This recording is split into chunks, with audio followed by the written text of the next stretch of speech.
Muy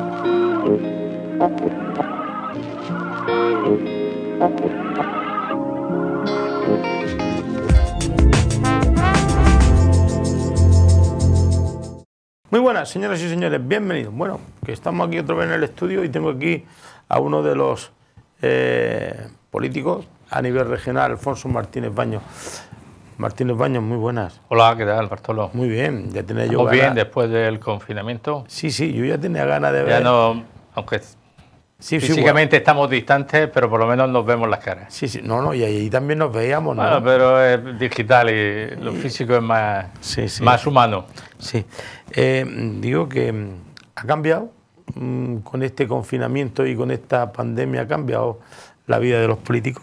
Digo porque estoy viendo por ahí en algunos momentos que insultos, descalificaciones. Bueno, sí, yo creo que hemos descubierto algunas cosas que desconocíamos, por ejemplo, las videoconferencias. Es sorprendente que yo me tiro el día casi pegado al ordenador en videoconferencias. Lo que antes eran reuniones físicas ahora son reuniones digitales, y yo creo que eso ha venido para quedarse porque es práctico. Hemos descubierto que cuando tenemos que convocar a los alcaldes o alcaldesas o a los concejales, en vez de hacerlos venir de su municipio, es muy práctico hacerlo a través de videoconferencias, y hoy ya existen plataformas que te permiten hacerlo con un nivel de calidad alto. Y sí, respecto de lo que me pregunta, es verdad, es decir, hay un ambiente enrarecido en la política, en la sociedad en general, en las redes sociales, de confrontación, de enfrentamiento, que a mí me preocupa, porque la radicalidad siempre es mala. La radicalidad por un sitio y por el otro, siempre es mala. Entonces, yo creo que es tiempo de aplacar un poco los ánimos, aparcar estrategias electorales y centrarnos en lo que la gente quiere, ¿no? Y es estar juntos para resolver esta situación de la mejor forma posible. Hemos pasado, o casi estamos al final, de lo que podría ser la crisis sanitaria, pero ahora viene una crisis también complicada, que es la económica y la social. En esa estamos al principio y puede tener consecuencias graves. Pero toda esta crisis económica, la culpa, no lo digo con ningún recochineo, la culpa o el responsable de esa ayuda que ha dado el Banco Central Europeo a España, ¿quién la tiene? ¿El señor Sánchez o es mérito de otros? Bueno, ¿es un rescate o no rescate? Bueno, esto vamos a ver, efectivamente, esto ha trastocado todos los planes, a todos los niveles, y lógicamente va a conllevar un gasto de las administraciones públicas extraordinario, muy extraordinario. De hecho, es la primera vez que se ha puesto en práctica masivamente los ERTE para evitar los desempleos. La aplicación de los ERTE está teniendo un desembolso por parte del Estado muy importante para pagar prestaciones por desempleo, las cotizaciones a las empresas que tienen a los trabajadores en ERTE. Es la primera vez que cientos de miles de autónomos están cobrando una prestación, están dejando de pagar el RETA. Es decir, es un esfuerzo con una dimensión extraordinaria, y esto tenemos que hacerlo juntos a todos los niveles de las administraciones públicas, los ayuntamientos, las comunidades autónomas, el gobierno central y también Europa, porque esto trasciende las fronteras, ¿no? Y por tanto, Europa tiene más capacidad que tienen los estados y que tienen las comunidades autónomas y que tienen los ayuntamientos. Y hay que aprovechar esa capacidad que tiene Europa para financiar la mayor medida de los impactos económicos que va a tener esta crisis. ¿La idea cuál es, Bartolo? La idea la dijo el presidente del Gobierno de España el primer día que compareció: que salgamos todos juntos de esta crisis y que nadie se quede atrás. Y la manera de hacerlo es poniendo dinero Europa. Y este esfuerzo que está haciendo Europa, que están hablando de un fondo no reembolsable, esto significa que no son préstamos, o sea, que es una cantidad que se da a los estados que no tienen que reponerla. ¿No es rescate? No es un rescate, son 750.000 millones de euros, que esto asusta cuando lo escuchamos. Eso físicamente no existe. En el papel se puede poner. Entonces, de esos 750.000 millones de euros, parece que a España le van a tocar en torno a los 75.000 millones de euros. Y luego hay otro fondo que ese sí que son préstamos en unas condiciones muy ventajosas a los estados. En total, España podrá disponer, se está hablando en torno ahí a los 140 y tantos mil millones de euros, que son los que tienen que paliar todos los efectos que está teniendo esta crisis para no dejar a nadie atrás. Y ese es el objetivo, reactivar lo antes posible la economía, que está muy ralentizada desde que empezó la crisis, y hacerlo sin que nadie se quede atrás, que no pase lo que ocurrió en la crisis de 2008, que la recuperación, cuando empezó la recuperación, 2011, 2012, 2013, mucha gente se quedó atrás. De hecho, ahora mismo en nuestra región tenemos una de las tasas de exclusión social más altas de Europa, y esto es precisamente porque no se pusieron... Es el sueldo más bajo de España. Hay muchos parámetros, porque no se pusieron los medios para que nadie se quedase atrás, ¿no? Y esta vez pues se intenta hacer eso, que nadie se quede atrás. Esa es la voluntad fundamental del Gobierno de España, y en esto es en lo que estamos trabajando y poniendo todo el empeño.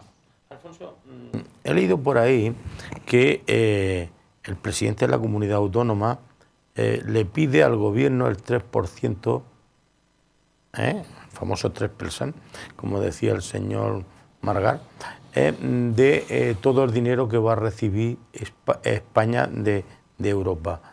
¿Eso es mucho, es poco, es lo suficiente? ¿Cómo lo valoráis en el Partido Socialista? A ver, lo del Gobierno regional y la declaración de hoy de la portavoz del Gobierno regional, de Ciudadanos, por cierto, suena a chiste.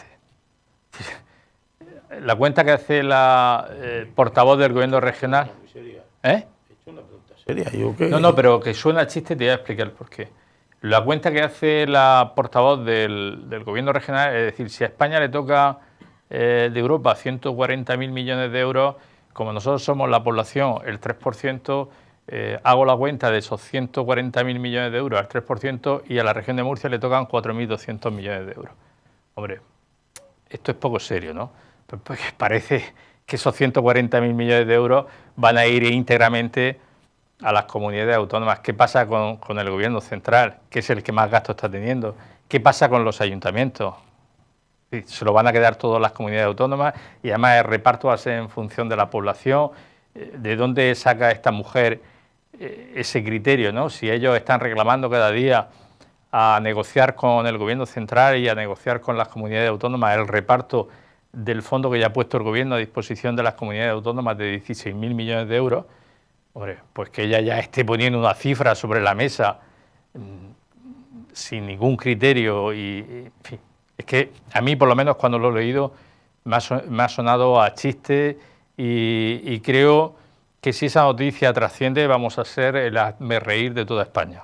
¿Otra vez más? Otra vez más. En fin, yo creo que esto de la política es más serio, y se está banalizando mucho con estos temas, y eso es hacer un flaco favor en general a la sociedad y en particular a nuestra región, que por cierto en el conjunto de España tenemos muy mala imagen por las decisiones que cada día toma equivocadamente nuestro gobierno regional. Esto es una realidad objetiva, ¿sí? Donde quiera que va, en fin, todo el mundo te pone como mal ejemplo a la región de Murcia en distintos aspectos.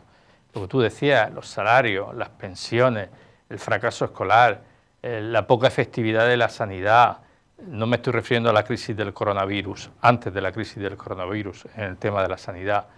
La deuda, el déficit, la desprotección del medio ambiente, el ejemplo que tenemos con el Mar Menor, etcétera, etcétera. En fin, vamos a empezar a tomarnos esto un poco más en serio, la política un poco más en serio. Vamos a dejar aparcar lo que son las tácticas y las estrategias electorales, y vamos a pensar pues que tenemos ante nosotros un reto que se llama Región de Murcia, y que afecta a 1,5 millones de personas, de hombres y mujeres, y a ver cómo resolvemos todas las carencias que tenemos, que son muchas en esta región. Alfonso, te quiero hacer tres preguntas seguidas y tú me las respondes como quieras. Una, Mar Menor. El gobierno regional dice que ha tenido que contratar a 90 trabajadores porque el tema de la limpieza de las playas, eso le corresponde al gobierno central. El gobierno central, no sé si le corresponde al gobierno central o al gobierno regional. ¿Qué tienes que decir de esto? Otra, la declaración del señor El Valcárcel por el tema de la desaladora y la imputación de la señora Martínez Cachá.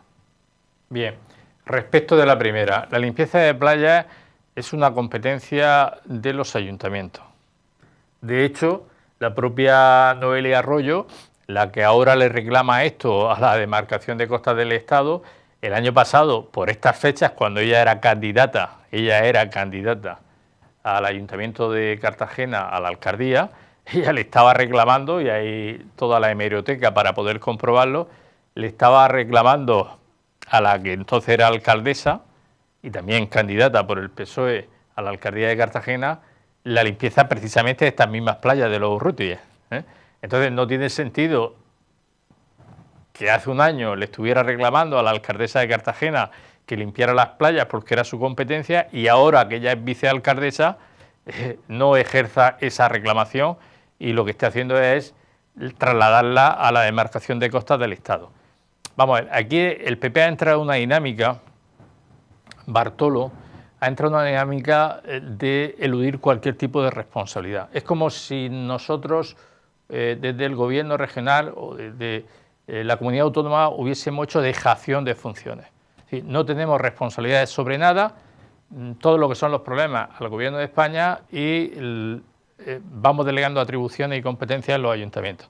De manera que queda ahí una administración intermedia que se llama comunidad autónoma que está vacía, Esta es la realidad que tenemos. Yo sé que esto no llega a la gente, no llega a quien nos está viendo, pero los que estamos en la Asamblea, los que vivimos la política regional en primera línea, esto es lo que hablamos entre nosotros. Es decir, que tenemos un gobierno regional fallido. ¿Sabes para qué estamos contribuyendo los Es que esta es la realidad. Es decir, si te das cuenta en cualquier declaración de cualquier consejero, del presidente de la comunidad autónoma, nada es responsabilidad del gobierno regional. Todo es para el gobierno de España o para los ayuntamientos. Ellos no tienen ninguna responsabilidad sobre ninguna materia. Es una estrategia que está siguiendo el Partido Popular, algo por el estilo, ¿no? Segunda cuestión, la declaración de Valcárcel. Hombre, este tema lo destapamos ya hace 3 años en la Asamblea Regional. Se constituyó una comisión de investigación sobre la desaladora de Escombreras. En aquella comisión que vino a declarar el presidente Valcárcel, el que era presidente Valcárcel de la Comunidad Autónoma, y ya en aquel momento los partidos de la oposición dijimos que allí había una trama que nos iba a costar a todas las murcianas y murcianos 600 millones de euros, que es lo que nos va a costar, 600 millones de euros, la desaladora de Escombreras, y que esa trama se había organizado para beneficiar a un grupo de empresas que tiene nombre y apellido, que es ACS, el señor Florentino Pérez. Y eso está más que acreditado, y lo acreditamos con muchas comparecencias en la Asamblea Regional. Evidentemente esa información la pasamos a la Fiscalía, porque nosotros hacemos un trabajo de investigación política, y la Fiscalía pues, ha visto que efectivamente hay indicios razonables de que se podrían haber cometido varios delitos en todo ese proceso de adjudicación a dedo de un proyecto de 600 millones de euros a unas empresas concretas. Y esto es por lo que tiene que declarar el señor Valcárcel. Digo que resulta sorprendente que en aquellos momentos, cuando estaban trabajando aquella comisión, el Partido Popular, y están ahí los diarios de sesiones, defendía a muerte, pero a muerte, el Grupo Parlamentario Popular, lo que se había hecho muy bien, que el Valcárcel lo había hecho muy bien, que el señor Cerdá lo había hecho muy bien, y ahora, cuando ya el tema está judicializado, está en los tribunales, el Partido Popular no, el gobierno regional, que a la postre es lo mismo, se persona en la causa judicial como posible perjudicado. Sí. Hace unos años defendía que todo estaba bien hecho y ahora se persona en la causa judicial como posible afectado por esta posible estafa. al gobierno regional. En fin, esto es lo que tenemos. Y en cuanto a Adela Martínez Cachá, esto se refiere a una tubería para llevar agua hasta la zona del Arco Sur, en el campo de Cartagena, una tubería que tenía que pasar por un espacio protegido, por tanto era necesario el informe de impacto ambiental. Esto es preceptivo, lo establece una ley básica estatal, pero como esta gente actúa a sus anchas, se creen que está en su casa y hacen y deshacen lo que les da la gana, pues ordenó construir esa tubería pasando por esa zona protegida de la Red Natura 2000 sin ningún tipo de informe de impacto ambiental. Si ahí nadie hubiese puesto ninguna denuncia, aquello hubiese pasado, como tantísimas cosas que ocurren en esta región, totalmente desapercibido. Afortunadamente un grupo ecologistas en acción, planteó una denuncia ante la Fiscalía y esa denuncia es la que ha prosperado y la que ha imputado a la que era consejera de Medio Ambiente, Adela Martínez Cachá. Y quiero recordarte algo, si analizas un poco, Bartolo, para que veas la política medioambiental de este gobierno, todos los consejeros, desde hace ya una porrada de años, de Medio Ambiente, todos, a excepción del actual, que veremos cuánto tiempo le queda, todos están imputados por la Fiscalía. Está imputado el señor Cerdá, que fue consejero de Medio Ambiente durante mucho tiempo, después se imputó al señor Márquez y ahora a la otra consejera de Medio Ambiente, la señora Adela Martínez Cachá. Sí. Que haya durante casi 25 años 3 consejeros, en este caso 2 consejeros y una consejera de Medio Ambiente, y los 3 hayan sido imputados por la Fiscalía, refleja a las claras cuál ha sido la política en materia de medio ambiente que ha seguido este gobierno. Alfonso, permíteme que hagamos un receso y sigo contigo preguntándote, que voy a preguntarte más cosas de medio ambiente. Vamos a hacer un alto en el camino, no se me vayan, que paso lista. Bueno, ya estamos aquí otra vez hablando con Alfonso Martínez Baños. Digo, Alfonso, siguiendo con el tema del medioambiental, la ministra, la señora Rivera, dice que ella tacha de peligroso el decreto de reforma ambiental aprobado en Murcia. ¿Por qué lo tacha de peligroso? Bueno, mira, Bartolo, te lo voy a explicar. Nosotros tenemos una ley, como tienen todas las comunidades autónomas, que se llama Ley de Protección Ambiental de la región de Murcia, una ley que se hizo en el año 2009, es la Ley 4/2009. ¿Qué es lo que ha hecho el gobierno regional con aquella ley que se hizo en el año 2009?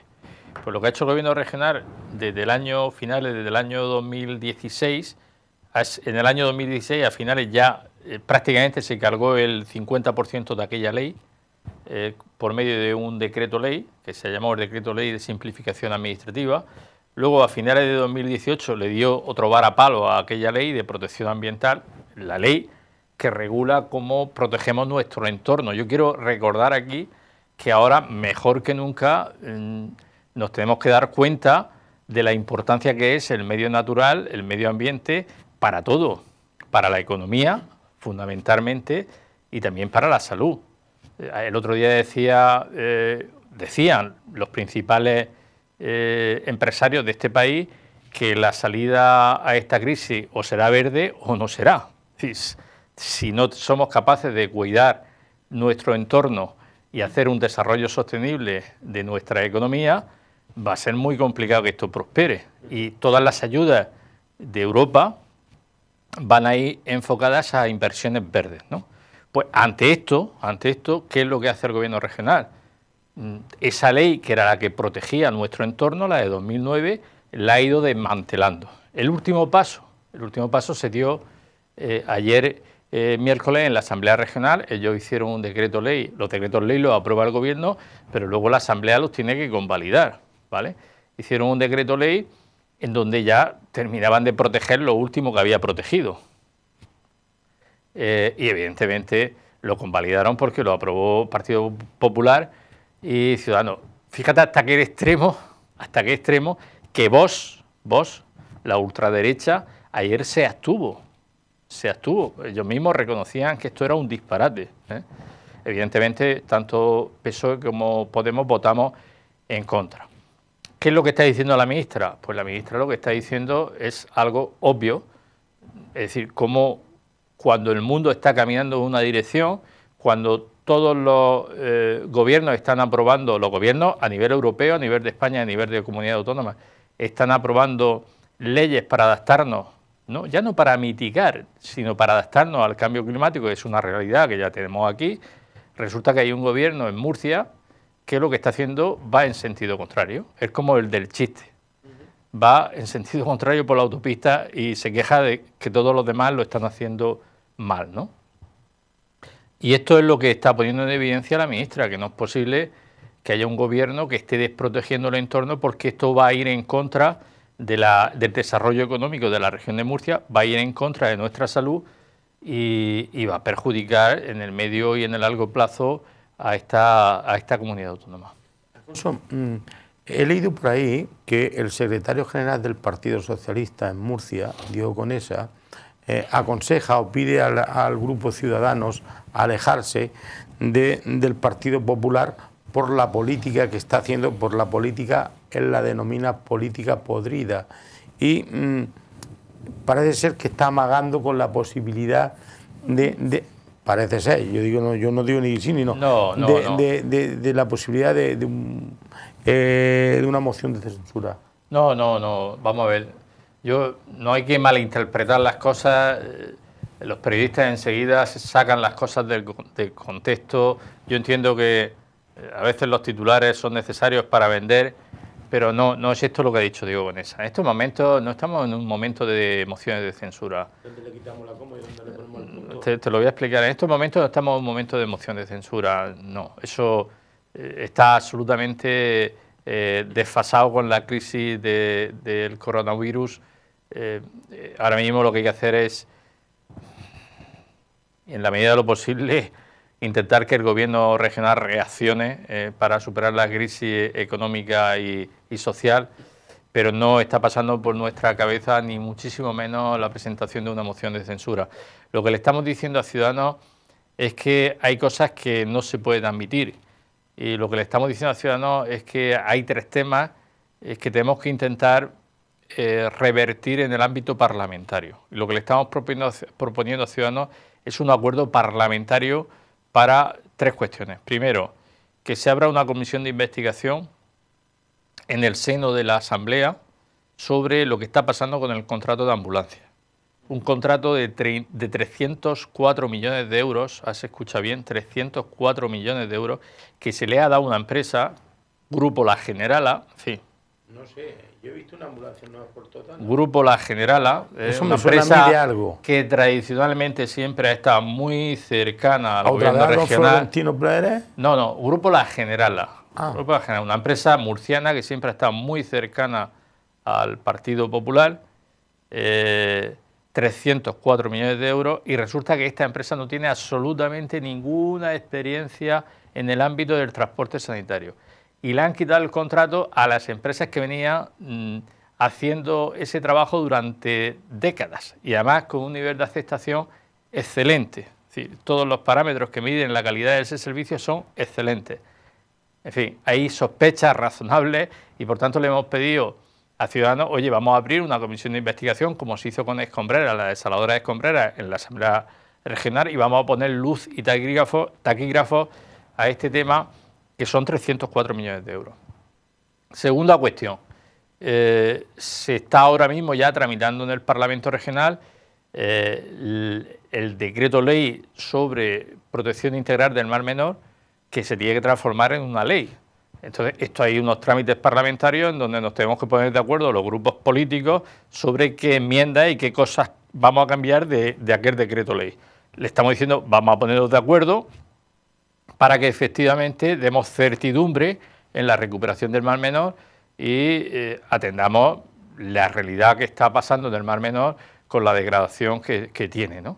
Y la tercera cuestión tiene que ver precisamente con lo que acabamos de hablar hace un momento, este decreto ley que se convalidó ayer y que desprotege absolutamente todo nuestro entorno, toda nuestra naturaleza, prácticamente da carta libre a las empresas para que contaminen lo que quieran, y esto no puede ser, y le estamos diciendo a los ciudadanos, oye, Ya sabemos que con el Partido Popular esto no puede ser. Vosotros que vinisteis a la política a regenerarla y a darle transparencia, vamos a sentarnos en el ámbito parlamentario y vamos a ver qué cambios podemos hacer para garantizar la protección de nuestro entorno, de nuestra naturaleza. Esos son los 3 acuerdos que le hemos propuesto en el seno de la Asamblea Regional, pero nada de moción de censura, eso no pasa ahora mismo por nuestra cabeza. En este momento no es momento de mociones de censura, es momento de trabajar y hacerle frente a esta crisis tan importante que tenemos encima.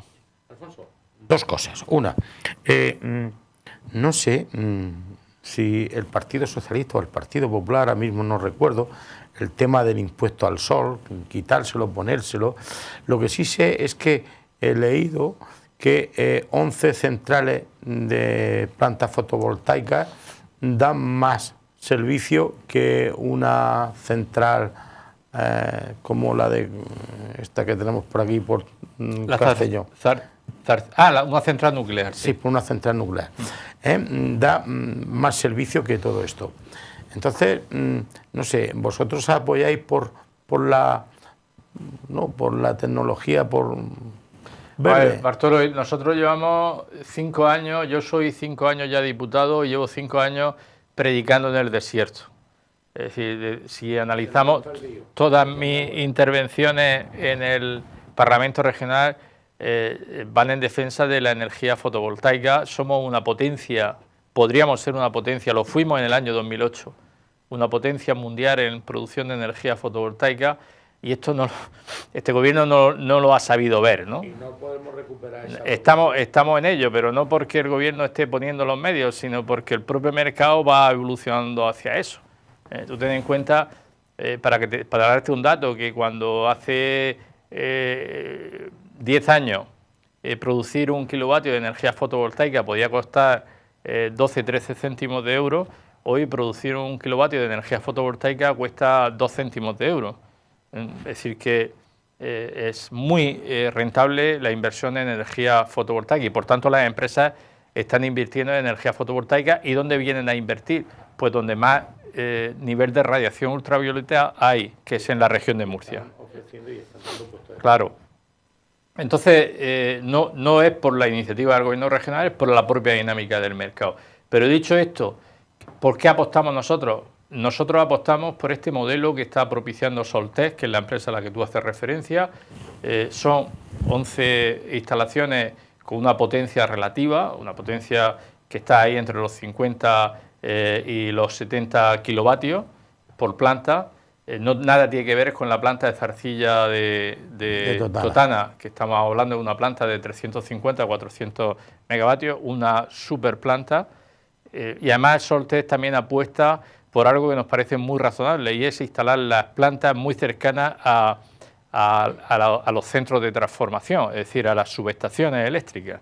En Totana ya lo hizo. En Totana esta empresa montó una planta de 90 kilovatios y la montó, de 90 megavatios y la montó pegada a la subestación de Totana, con lo cual no hace falta construir línea eléctrica, que es el problema que tenemos con la de Zarcilla de Totana.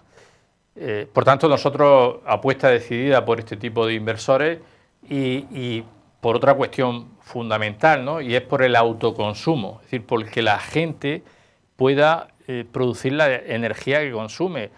Esto hoy ya es razonable y es sensato. Yo en mi casa consumo la energía que produzco. Es decir, yo mayoritariamente el 80% de la energía que consumo en mi casa es la que yo produzco con mis placas solares en mi tejado. Y eso se rentabiliza en un plazo razonable de 4 o 5 años. Es decir, a partir del 4 o 5 años prácticamente la electricidad te sale gratuita. Es verdad que, en fin, hoy hay mecanismos de financiación de esa inversión, casi todas las empresas los ofrecen, y por tanto, si todos fuésemos capaces de poner en nuestros tejados placas solares para producir lo que consumimos, el mercado se diversificaría mucho más, la electricidad se socializaría y por tanto todos saldríamos ganando. Esta apuesta, por supuesto, cuenta con todo nuestro apoyo. Dos cosas rápidamente. Una, supongo que habrá seguido la evolución de la pandemia en Totana y sobre todo ese confinamiento una semana en fase 1. Y ahora parece ser que vamos a pasar a la fase 2. Esto fue un palo para Totana. Desde el Partido Socialista, ¿cómo lo había analizado? Y la otra, en apenas 2 o 3 minutos que nos quedan, ¿está el Partido Socialista a favor o en contra de que se suprima el impuesto de sucesión? Primera, yo no soy quien, porque además ni tengo la información, ni debería hacerlo, aunque la tuviese, para cuestionar las decisiones del consejero de Sanidad. No lo hemos hecho en toda la pandemia, no lo vamos a hacer ahora. Si ellos han decidido, junto con el alcalde de Totana, que teníamos que quedarnos en la fase 1, pues tendrán sus razones, ¿no? Es verdad que hay malestar, a mí me lo han trasladado muchos comerciantes y el sector de la hostelería.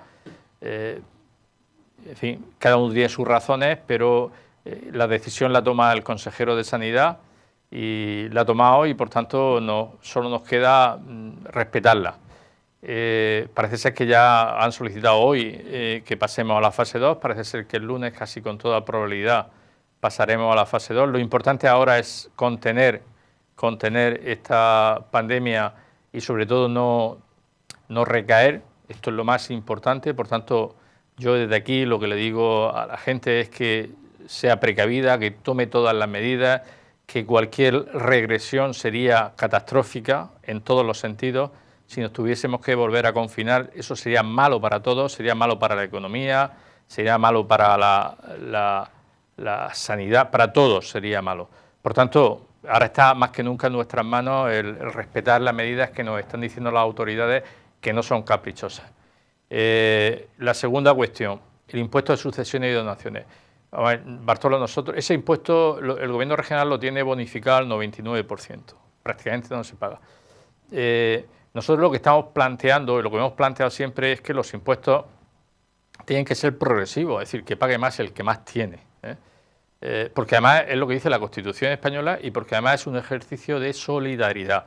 Sí que es verdad que los poderes económicos y los ricos han sabido instalar en la sociedad una opinión negativa hacia el impuesto de sucesiones y donaciones, porque claro, a ellos les interesaba porque realmente los que pagaban ese impuesto eran ellos, los ricos.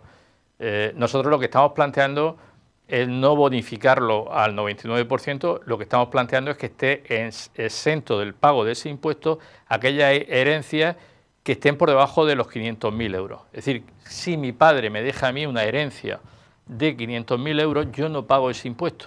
Pero en el momento que la herencia supere los 500.000 euros, hay que pagar el impuesto. Eso es lo que nosotros estamos planteando, porque eso nos parece que es lo razonable, lo sensato, lo lógico y lo que obedece a lo que dice la Constitución española y además lo que acordaron el comité de expertos que creó en el 2017 el Ministerio de Hacienda.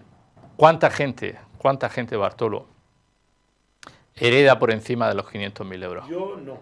Ni yo tampoco. Pues ya somos dos. Ni la inmensa mayoría de los que nos están viendo tiene herencias por encima de los 500.000 euros. Tú ten en cuenta que una familia de dos hijos, un hijo, una hija, 2 hijos, como tú quieras decirlo, cuando el padre deja una herencia, para que le herede a cada uno de los hijos 500.000 euros, la herencia tiene que ser como mínimo de 1 millón de euros. Y si son 3, de 1,5 millones.